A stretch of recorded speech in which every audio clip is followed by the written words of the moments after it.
গিয়া খোল করে তালে গাইয়া ধাইয়া ফিরে দেখিয়া সমন তরাস পাইয়া কপাট হানিল দ্বারে। যমরাজ যমদূতদেরকে বলে এই তাড়াতাড়ি দরজা বন্ধ করো। বলে কেন? দেখবেন কখনো যদি আওয়াজ বেশি আসে দরজা জানালা বন্ধ করে দিলে আওয়াজটা কম আসে। বলছি দরজা বন্ধ করো। যমদূত বলছেন কেন মহারাজ? ওই যে কীর্তনের ধ্বনি আসছে, এই কীর্তনের ধ্বনি যদি নরকে প্রবেশ করে তাহলে সব উদ্ধার হয়ে যাবে, চাকরি আমার শেষ হয়ে যাবে। তাহলে কীর্তনের ধ্বনি কত দূর পর্যন্ত যায়?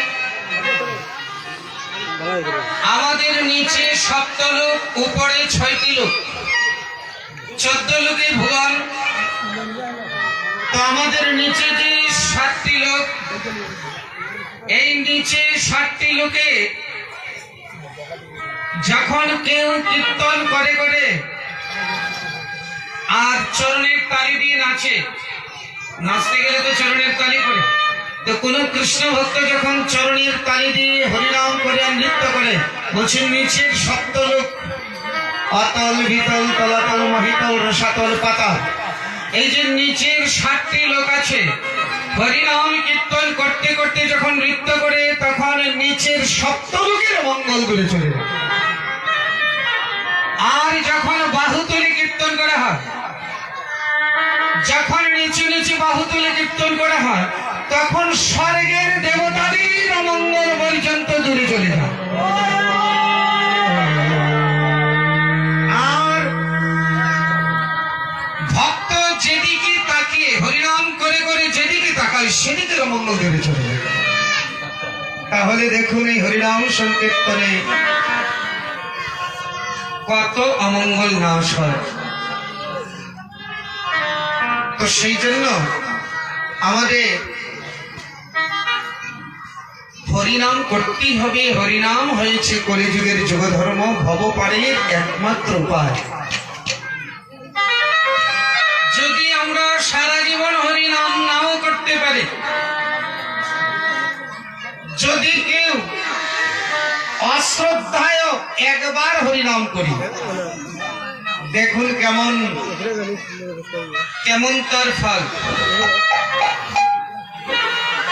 হরিনাম আমাদের করতে ইচ্ছা হয় না, কিন্তু হরিনাম করলে যে আমাদের কত মঙ্গল। দেখুন এক গ্রামে 2 ভাই, একজনের নাম কর্মবীর আর একজনের নাম ধর্মবীর। কর্মবীরের কর্মেতে মন আর ধর্মবীরের ধর্মেতে মন, যেমন নাম তেমন কাম। তো কাজটা হয়েছে কি, নাম ওই কর্মবীর কি করে ওই সব হরিনাম এগুলা ভালো লাগে না, এগুলা কি হরিনাম আবার কি জন্য করতে হয়? আরে ভাই হরিনামে কি পেট ভরবে? হরে কৃষ্ণ নামে পেট ভরবে? কালকে দেখলাম বৃন্দাবনে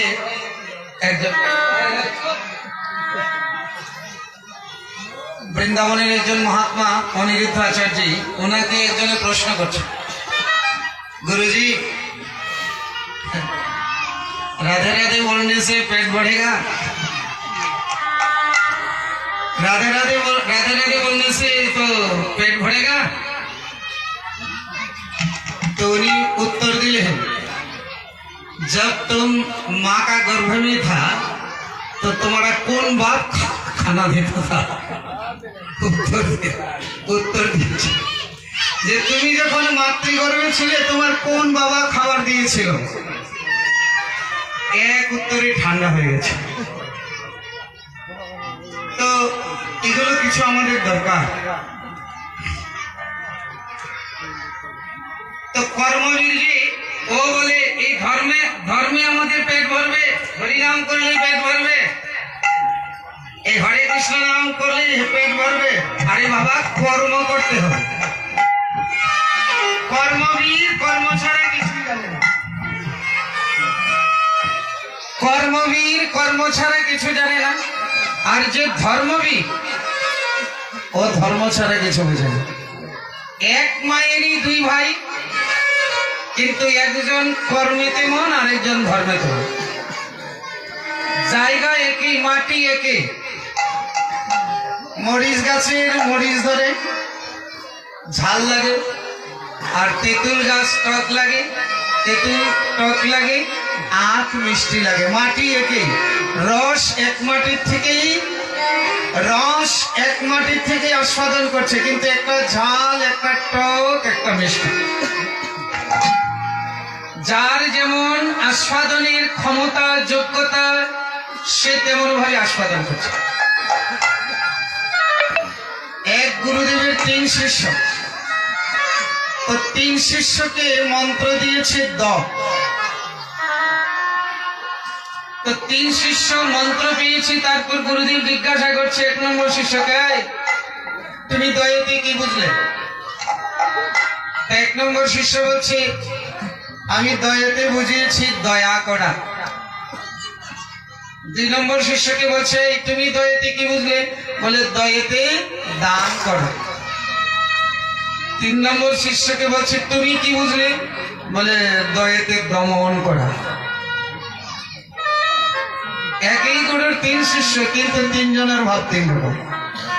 মাটির রস একই মাটি, এই মাটি থেকে মরিচ ঝাল, তেঁতুল টক, আখ মিষ্টি। এমনি গাছ আছে, আয়ুর্বেদ শাস্ত্রে এমন এমন গাছ আছে, আপনার যদি হাত পা কেটে যায় তো গাছে একটাই পাতা 1 পৃষ্ঠা লাগালে শুকিয়ে যাবে ঘা, আর 1 পৃষ্ঠা লাগালে ঘা বেড়ে যাবে। পাতার 2টি পৃষ্ঠা, 1 পৃষ্ঠা লাগালে ঘা শুকিয়ে যাবে, অপর পৃষ্ঠা লাগালে ঘা আর কোনোদিন শুকাবে না। দেখলেন কি লীলা? তো একই মায়ের 2 ভাই, একজন কর্মবীর, একজন ধর্মবীর। একজন ধর্ম ছাড়া কিছু বোঝে না, আর একজন কর্ম ছাড়া কিছু বোঝে না। কর্মবীর ভাবে কর্মই সব, কর্ম না করলে ভগবান খাওয়াবে, কর্মই ধর্ম, কর্ম ছাড়া কিছু জানে না, তাই তার নাম কর্মবীর। আর যে একেবারে ভগবানে আসক্ত, ভগবানে তার ভক্তি, তার নাম ধর্মবীর। একদিন ধর্মবীর গিয়েছে কোন বৈষ্ণব সেবা, গিয়ে দেখেছে অনেক বৈষ্ণবগণ কীর্তন হয়েছে, বৈষ্ণব সেবা হয়েছে, প্রসাদ পেয়েছে। তো অনেক বৈষ্ণবগণদের মধ্যে যিনি মহান্ত, তো মহান্তকে প্রণাম করে বলছেন, মহান্তজি আপনি কৃপা করে আমাদের বাড়িতে একদিন আপনার সাঙ্গপাঙ্গ নিয়ে আসুন। মহান্তজি বলছেন, আমার তো যাওয়ার তেমন সময় না, আর আমি কোথাও পারতে যাই না। যে যত দৌড়াবে তার তত ভজন কমবে, আর যে যত এক জায়গায় বসবে তার তত ভজনে মন বাড়বে। সোজা কথা। তো ধর্মবীর বলছি, কৃপা করে আমাদের বাড়িতে একটু আসুন, আমি একটু বৈষ্ণব সেবা দেব। কেন বলছি জানেন? যদি বৈষ্ণবদের একটু কৃপা হয় তাহলে আমার ভাইয়ের একটু সুমতি হবে। বলে কেন, তোমার ভাই কি? বলে আমার ভাইয়ের নাম কর্মবীর, ও সাধুগুরু বৈষ্ণব দেখতে পারে না, হরিনাম শুনতে পারে না, কিন্তু কর্মে বড় পটু। তাই আমার ইচ্ছা, আমারই তো ভাই, তাই সাধুগুরু বৈষ্ণবের কৃপাতে নাকি সাধু দর্শনে যায়, মনের ময়না স্পর্শনে হয় পাপ মোচন। তো মহান্তজি বলছে, যদিও ভাবছিলাম তোমার বাড়িতে যাব না, কিন্তু তোমার ভাই যখন সাধুগুরু বৈষ্ণব দেখতেই পারে না, তবে তোমার বাড়িতে যেতেই হবে, তোমার বাড়িতে যেতেই হবে। দিন নির্ধারণ করলেন, অনেক দিন, মানে অমুক দিন যাবে। দিন মতো উনি কয়েকজন সাধুগুরু বৈষ্ণব নিয়ে গেলেন, আর বৈষ্ণবগণ গেলেই তো বাড়িতে হরিধ্বনি উলুধ্বনি শুরু হয়ে যাবে, গিয়ে বড় করে হরিধ্বনি দিলেন। আর কর্মবীরকে বলছেন, কর্মবীরকে বলছে, ভাই সাধুরা কিন্তু আসবে, তুই ভালোবাসিস না বাসিস না কিন্তু তাদেরকে কিছু বলতে পারবি না। হ্যাঁ, কর্মবীর বলছে বাবা কিছু টাকা পয়সা দিয়ে গেছি আর তুই যাহার নামে এগুলো খরচ কর না, খেয়ে দিয়ে কাজ নেই, সাধুদের পেট ভরিয়ে টাকাগুলো খরচা করবি। হ্যাঁ, বাবা টাকা পয়সা রেখে গেছে এই জন্যই। বলে ভাই তুই যা বলিস তা বলিস, পরে আমাকে গালি দিস কিন্তু সাধুদেরকে কিছু বলবি। কর্মবীর বলছে আমি সাধুদের মুখই দেখবো না, তুমি যা ইচ্ছা তাই করতে থাকো। বলছে ঠিক আছে, তুই ঘরের মধ্যে বসে থাকিস। কর্মবীর যেই দেখছে সাধুরা আসছে আর ঘরের ভিতরে ঢুকে আর ঘরের ভিতর দিয়ে দরজা বন্ধ করে বসে। সাধুরা আসছে, হরিদ্বরি দিয়েছে আর এসেই রান্না বাড়া শুরু করেছে। রান্না বাড়া করে যখন মধ্যাহ্নে ভোগ লেগেছে, ভোগারতি গিয়েছে, একেবারে বাড়িতে কলরব, একেবারে হরিদ্বরি, আকাশ বাতাস তুমুল। তো ভোগারতি হয়েছে, প্রসাদ পেতে বসেছে। প্রসাদ পেতে বসলে বৈষ্ণবরা কমসে কম 20 মিনিট আধা ঘন্টা শুধু জয়ই দেয়। একেবারে নবদ্বীপ থেকে ধরে নীলাচল, অযোধ্যা, বৃন্দাবন, 84 কোষ বৃন্দাবন, একেবারে 20 মিনিট 30 মিনিট খালি জয়ই দিচ্ছে। আর কর্মবীর ঘরের ভিতর থেকে আর সহ্য হচ্ছে না, কি শুরু করছে রে ভাই। সাধুরা প্রসাদ পেলেন, সাধুরা প্রসাদ পেয়ে যার যার গৃহে চলে গেলেন। যিনি মহান্ত বলছে ভাই তোমরা সবে চলে গেলে, আমি যাব না। বলে কেন? বলে এই কর্মবীরকে আমি একটু না দেখে যাব না। দেখুন বৈষ্ণবের কেমন কৃপা। আমি, ও যখন সাধু দর্শন করে না তো আমি ওকে একটু দর্শন করে যাব। সব বৈষ্ণবগণ চলে গেলেন। কর্মবীর দেখছেন আর কোনো হাল্লা চিৎকার নেই, হাল্লা চিৎকার নাই মানে সবাই চলে গেছে, কিন্তু মহান্ত যে রয়ে গেছে, মহান্তজি যে রয়ে গেছে ও আর জানে না। ও আস্তে আস্তে দরজা খুলে যখন ঘর থেকে বের হলো, এমনি মহান্তজির সামনে। শুধু সামনে তো না, মহান্তজি একটু হৃষ্টপুষ্ট ছিলেন, গায়ে খুব বল আছে।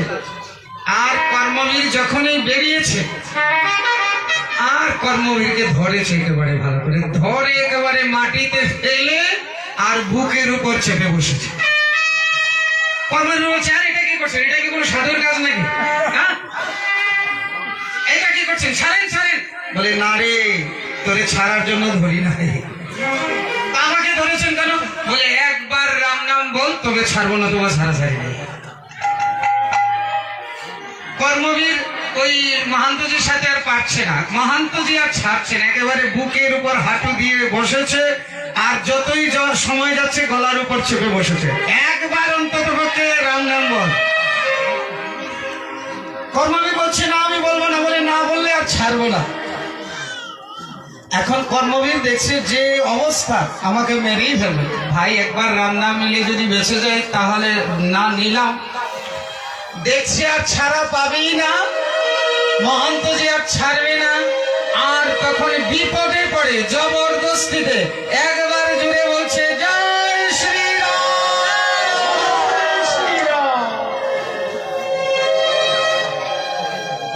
মহান্তজি কর্মবীরকে ছেড়ে দিল, যা তার কাজ হয়ে গেল। একবার জীবনে জবরদস্তি রাম নাম নেই। কিছুদিন পর যে যতই হন না কেন সময় তো একবার আসবে সবার, আমার আপনার সবার। কিছুদিন পরেই কর্মবীরের সময় এসে গেল, দেহ থেকে প্রাণ চলে গেল আর যমদূত কর্মবীরের সূক্ষ্ম দেহটাকে নিয়ে গেল জমালয়ে। ধর্মরাজ চিত্রগুপ্তকে বলছে দেখো তো সারা জীবন কি পাপ পূর্ণ করেছ। চিত্রগুপ্ত পাতা উল্টাচ্ছে, খাতার পাতা উল্টিয়ে দেখে কি মহারাজ ওর জীবনে কোনো পুণ্যকর্ম নেই, শুধু সারা জীবন সাধুদেরকে হিংসা করেই গেল। তবে সারা জীবনে একবার জবরদস্তি রাম নাম করেছে, একবার, তাও শ্রদ্ধা নাই, জবরদস্তি ঠেলায় পড়ে। ধর্মরাজ বলছে কর্মবীর, তাহলে সারা জীবন তো কোনো শুভ কর্ম করো নাই, জীবনে একবার জবরদস্তি রাম নাম করেছ, তো তুমি সারা জীবন যে অপকর্ম করেছ, সাধুদের নিন্দা করেছ, এই ফল আগে ভোগ করবে না একবার রাম নামের ফল আগে ভোগ করবে? কর্মবীর বলছে ধর্মরাজ, তো একবার রাম নামের ফলটা কি আমাকে একটু বোঝান, তবে তো আমি ভাববো কোনটা আগে নেব। ধর্মরাজ বলছে একবার রাম নামের ফল, কোন পাপের কি সাজা সেটা আমি জানি, কিন্তু একবার রাম নাম নিলে যে তার কি ফল সেটা তো আমি জানি না। দেখো রাম নামের যে কি ফল সেটা তো আমি জানি না। বলছে তাহলে কোথায় কোথায় জানবো? বলে কাজ করো, দেবর্ষি নারদের কাছে যাবে, হরিনাম করে তো সবসময় দেবর্ষি নারদ জানতে পারে। কর্মবীর বলছে আমি এইভাবে যাব না। বলে কিভাবে? বলে আমাকে কাঁধে করে নিয়ে যেতে হবে। এই দেখুন কি বিপদে পড়েছে ধর্মরাজ। এখন ধর্মরাজ কর্মবীরকে কাঁধে করে নিয়ে যাচ্ছে ওই দেবর্ষি নারদের কাছে। দেবর্ষি নারদ দেখছেন ধর্মরাজ একজন মানুষকে কাঁধে করে নিয়ে আসছে, কি আশ্চর্য ব্যাপার, কি হয়েছে? ধর্মরাজ বলছেন একবার রাম নামের কি ফল তা তো আমি জানি না, তাই আপনার কাছে এসছি, ওনাকে একটু বুঝিয়ে দেন। দেবর্ষি নারদ বলছে আমি তো বিনা যন্ত্রে হরিনাম করি, কিন্তু একবার রাম নামের ফল কি সেটা তো আমিও জানি না। বলে তাহলে কোথায় যেতে হবে? বলে এক কাজ করো, মহাদেবের কাছে যাও। তো কর্মবীর বলছে এক কাজ করো, আমি এইভাবে কাঁধে করে গেলে আমার একটু কষ্ট হয়, তোমরা দুইজনে মিলে একটা পালকি লো, আর পালকিতে আমি বলবো দুইজন দুই দিকে ভালো। এখন ধর্মরাজ আর দেবর্ষি নারদ দুই দিকে কাঁধে পালকি, কর্মবীর পালকিতে। এখন পালকিতে চলে গেছে দেবাদিদেব মহাদেবের কাছে। জয় ভোলে বাবা, হর হর মহাদেব। মহাদেব দেখছে ভাই রে ভাই, ধর্মরাজ আর দেবর্ষি নারদ কাঁধে করে নিয়ে আসছে না জানি কত মহান ব্যক্তি, কে উনি? বলে বড় বিপদে পড়েছে। কি? বলে একবার রাম নামের কি ফল সেটা আমরা জানি না, তাই পঞ্চমুখী রাম নাম গায়ত্রী পুরারি, আপনি তো 5 মুখী রাম নাম করেন, তো রাম নামের ফল একটু বুঝিয়ে দিন। মহাদেব বলছে আমি তো 5 মুখী রাম নাম করি, কিন্তু রাম নামের যে কি ফল সেটা তো আমিও জানি না। তাহলে কোথায় যাবো? বলে তাহলে ব্রহ্মার কাছে যায়। তো কর্মবীর মহাদেবকে বলছে তুমি একদিকে লেগে যাও। মহাদেব একদিকে লেগে গেলেন ব্রহ্মার কাছে। ব্রহ্মা দেখলেন মহাদেব দেবর্ষি নারদ ধর্মরাজ কাঁধে করে পালকি নিয়ে আসছে। কে রে বাবা? বলে উনি জীবনে একবার রাম নাম করেছিল, তাই ফলটা আমরা জানি না, আপনার কাছে নিয়ে আসলাম, কৃপা করে বলুন। ব্রহ্মা বলছে ভাই রে ভাই, আমিও তো জানি না একবার রাম নামের কি ফল। তো এবার কর্মবীর বলছে তাহলে তুমি একদিকে লেগে যাও। এই দেখুন কি অবস্থা, ব্রহ্মা মহাদেব নারদ ধর্মরাজ 4 জনে কাঁধে করে নিয়ে যাচ্ছে। বলে কোথায় যেতে হবে? বলে এখন যার নাম তার কাছে। এখন গেলেন বৈকুণ্ঠে ভগবানের কাছে। জয় হো প্রভু, প্রণাম। নারায়ণ দেখলেন আরে কে রে এমন মহান ব্যক্তি? মহাদেব ব্রহ্মা নারদ ধর্মরাজ যাকে কাঁধে করে নিয়ে আসছে কে? বলে প্রভু বিপদে পড়েছি, বাঁচান। বলে কি হয়েছে? একবার রাম নাম করেছিল জীবনে, কিন্তু তার কি ফল সেটা জানি না, কৃপা করে বলে দিন। বলে ওকে পালকি থেকে নামা। তো পালকি থেকে নামালেন। বলে আয় বাবা আমার কোলে আয়। এখন নারায়ণের কোলে বসিয়েছে। বলে তুই কি চাস? বলে একবার রাম নাম নেওয়ার ফলটা কি সেটা আমি জানতে চাই। বলে আর কি জানতে চাস? আর কি জানতে চাস? ধর্মরাজ কাঁধে করে নিয়ে এসেছে, দেবর্ষি নারদ পালকি বহন করে নিয়ে এসেছে, আরে ব্রহ্মা মহাদেব পর্যন্ত পালকি কাঁধে করে নিয়ে এসেছে, শেষ পর্যন্ত আমার কুলে এসে বসলে আর কি ছাড়া সে রাম নামের ভাব।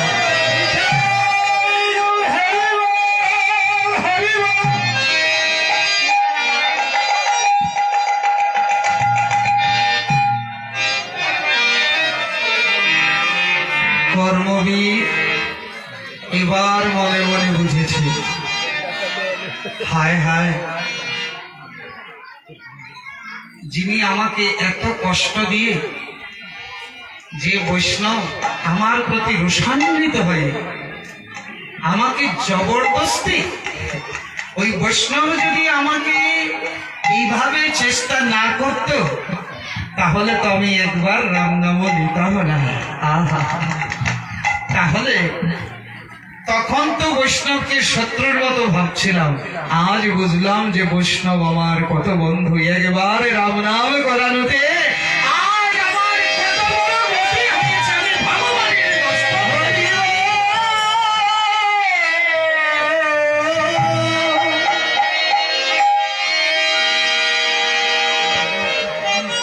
আসলে সাধুর যে দায়িত্বই জীবকে হরিনাম নেওয়া। যারা একা একা হরিনাম করে, একা একা ভজন করে, তাদের একটু স্বার্থ, তারা নিজে নিজে উদ্ধার হবে। আর এই জগৎকে মহাপ্রভু সেজন্য একা একা হরিনাম করতে পারতেন, কিন্তু জগৎকে হরিনাম নেওয়াচ্ছে কেন?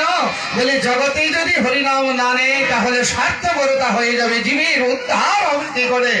তাই যারা সাধু তারা যেন জীবকে হরিনাম নেওয়ানোর এক মহাদায়িত্ব। এক সাধু, ওনাকে হরি বল বললেই রেগে যান। তো আমাদের একটা খুব ভালো অভ্যাস, যে কথা শুনলে রেগে যায় তাকে দেখলে সেই কথাই বলি, বলি না? যে কথা শুনলে রেগে যায় তাকে দেখলে সেই কথাই বলি। তো সাধু হরি বল বললেই রেগে যাও, তো সাধুকে দেখলেই সবাই হরি বল, আর সাধুতে রেগে যায়, এই আমাকে দেখলেই তোরা হরি বল বলিস কেন? আমাকে দেখলে কেন হরি বল বলিস? তো যেই রেগে যায় আরো বেশি করে বলে হরি বল। এইভাবে উনি যেদিকে যায় পিছন থেকে হরি বল বলতেই শুরু করে, আর উনি রেগে একেবারে মারতে যান, এই গাড়া। এখন যে কথা শুনলে যে রেগে যায় তাকে দেখলে সবাই আনন্দ পায়, দেখ কিরকম রেগেছে, হরি বল। আর সাধু তো খুব গালিগালাজ করে। একদিন কোন সজ্জন গিয়ে সাধুর কাছে বসছে আর বলছে, আচ্ছা আপনি হরি বল বললে এত রেগে যান কেন? সাধু বলছে, কি করব, ওদেরকে যদি বলি ওরে তোরা হরি বল তাহলে ওরা বলবে না, দেখলাম আমি রেগে গেলে ওরা ভালো বলে, তাই কি করব, ওদেরকে হরিনাম নেওয়ানোর জন্য নিজের মান সম্মান সব বিসর্জন দিয়ে ওরা হরি বল বললে আমি রেগে যাই, হরি বল।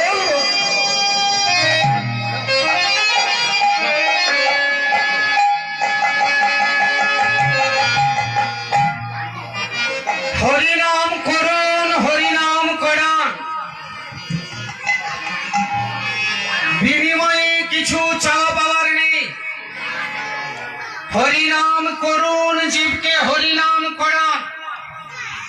বৃক্ষ যেন কাটিলে সে কিছু না বলয়, শুকাইয়া মরে তবু জল না মাগ। একজন সাধুকে একজন গৃহস্থ ব্যক্তি প্রশ্ন করছে, সাধু বাবা, আমি মানুষের ভালো করি, কিন্তু মানুষ আমাকে এত যন্ত্রণা দেয় কেন, এত দুঃখ দেয় কেন? সাধু উত্তর দিলে, আম গাছ দেখেছ? বলে হ্যাঁ। আচ্ছা, আম যখন পাড়ো পেকে যায়, আম যখন পাড়া হয় কি করে পাড়ো? বলে বাড়ি দিয়ে। আর কি করে? বলে ঢিল মেরে। তো গাছ থেকে পাড়ো আম, গাছ আমাদেরকে দেয় আম, আম খেতে খুব মিষ্টি। এই জগতে এমন কোন মানুষ আছে যে আম ভালোবাসে? সবাই ভালোবাসে, কিন্তু গাছে দেয় কি? আম। আর এই আম পেতে আমরা তাকে দেই কি? লাঠি আর পাথর। এটাই জগতের নিয়ম, এটাই জগতের নিয়ম। ভালো জিনিস দিবি পাবে পাথর আর লাঠি। হৃদয় গৌর হরি গৌর। কি আমরা আম যখন পারি আদর করে পারি কি? হয়তো পাথর দিয়ে ঢিল দিই, নয়তো বাঁশ দিয়ে খোঁচা দিই, লাঠি দিয়ে বাড়ি দিই, তাই তো? তো এই জগতের নিয়মেই গাছ দেয় আম আর তাকে আমরা দেই লাঠি আর পাথর। তবে এই জগতে যারা জীবকে মানুষকে ভালো দিবে তো পরিণামে লাঠি আর পাথর এটা মেনে নিতে হবে। হৃদয় গৌর হরি গৌর।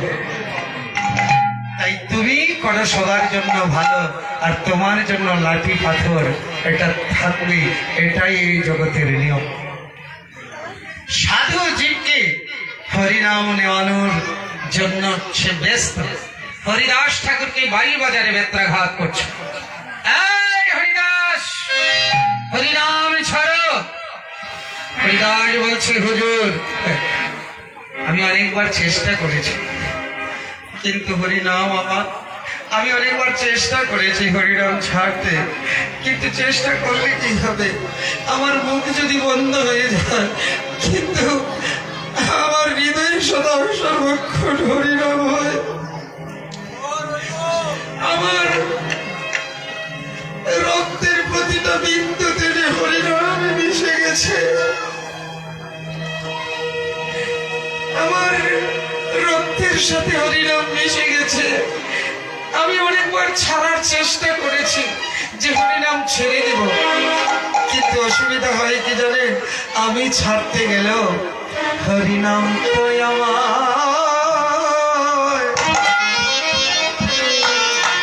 হরিনাম তো আমায় ছাড়ি না।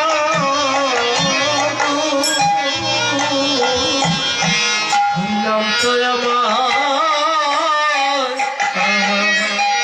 হরিনাম তো আমায় ছাড়ে না গো। আমি যদিও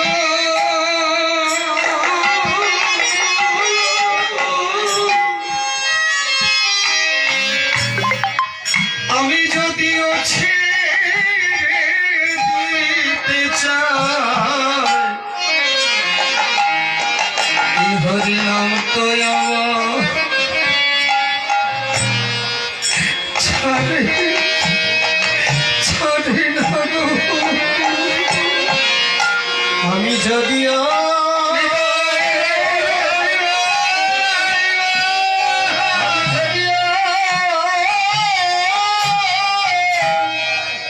ছেড়ে দিতে চাই,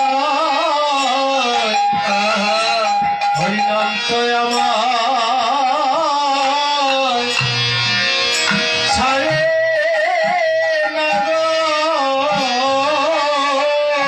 যদি হরিনাম না ছাড়ো তাহলে তোমাকে বাড়ির বাজারে বেত্রাঘাত করা হবে। হরিদাস বলছে, হুজুর বেত্রাঘাত করে আমার মুখের হরিনাম বন্ধ করতে পারেন, কিন্তু আমার হৃদয়ে যে সদাই সর্বক্ষণ হরিনাম হচ্ছে, এই হৃদয়ের হরিনামে কে বন্ধ করবে?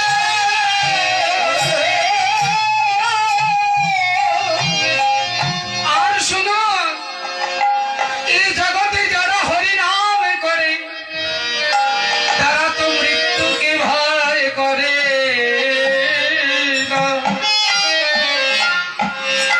তারা চায় যেদিন পৃথিবী থেকে চলে যাবে, হরিনামে নিতে নিতে যেন তাদের শেষ যাত্রা।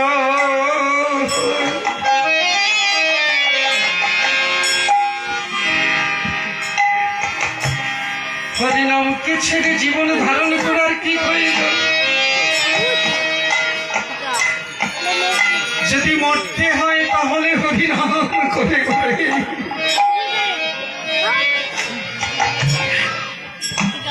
যদি মরতে হয় তাহলে হরি